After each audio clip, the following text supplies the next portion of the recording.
Hello, my name's Liddard. Welcome to the How of Sax. We're talking about reeds. The next step, we've got our reed ready to go now. So we're now going to get the mouthpiece. Okay, let's have a little look at this. That's the end that's going to go in our mouth. That's the end that's going to go on the saxophone. There's lots of things we could talk about the inside. I'm not going to talk about that. Very sorry about that. Just going to go straight into it. This is where the reed sits. Can you see the curve along here?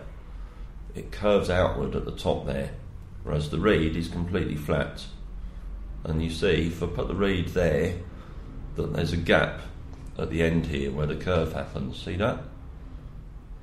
And that gap's really important. It's the gap there that forces the reed, when you blow for it, to vibrate up and down. When the reed is closed, can you see that? The gap disappears, and then the reed opens and the gap opens up. And it's that up and down motion of the reed that creates the sound. Okay?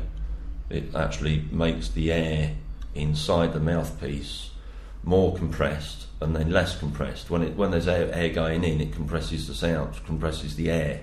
Okay? And when the reed's shut, the air is more relaxed. And it's that difference between compressed air and decompressed air which our ears interpret as sound. That air has a way of working. You can't see it, but it's all around us.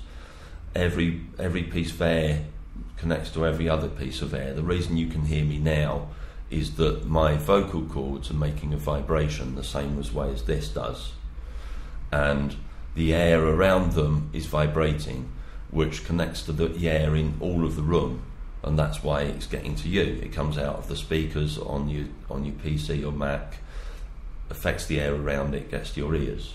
All right. Sorry about the technical stuff. Okay, back to the matter at hand. You can see that distance there. Now, that's where the reed's going to go. Let's be really specific now. Look at the mouthpiece. Look at the flat bit, that's called a table. Look at the rails. So, let's put that this way so you can see it a bit better. Look at the rails here. Okay. Now, see if you can see the rail at the very tip there. See if I can hold it. Yeah, can you see that rail just at the very tip? Okay, that's really important. That I want you to, the way I think about that is like a little stage. That minute little rail at the end is a little stage, and the tip of the reed needs to match up perfectly with that little rail at the end. If it doesn't, the reed won't be able to move properly. It's very important that the reed matches up perfectly with that rail at the end. Okay? Now, let me do a couple of examples. If I do, bear with me. Okay, can you see that? Yep. I think that's matched up perfectly.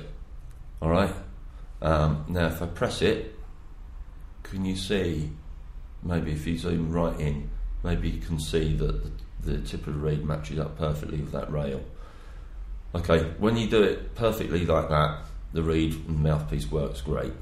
If it's like that, then you're making it a lot harder for yourself. If it's like this, it's not going to work. If it's like that, it might just about work, but it's going to be really, really hard. So it's a real detail, but really make sure it's set up perfectly for you. Okay? When you've got that, put the ligature on so that it seals it in place. I'm going to do that for you now. Here's my ligature. There's lots of different kinds. It's basically a strap that braces the reed to the mouthpiece in one position. They sound slightly different, but for now, don't worry about it. Okay?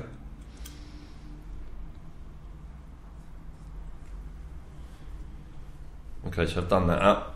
Have a look at where the reed is. Yeah, it's good by me. Good by you. All right? Okay.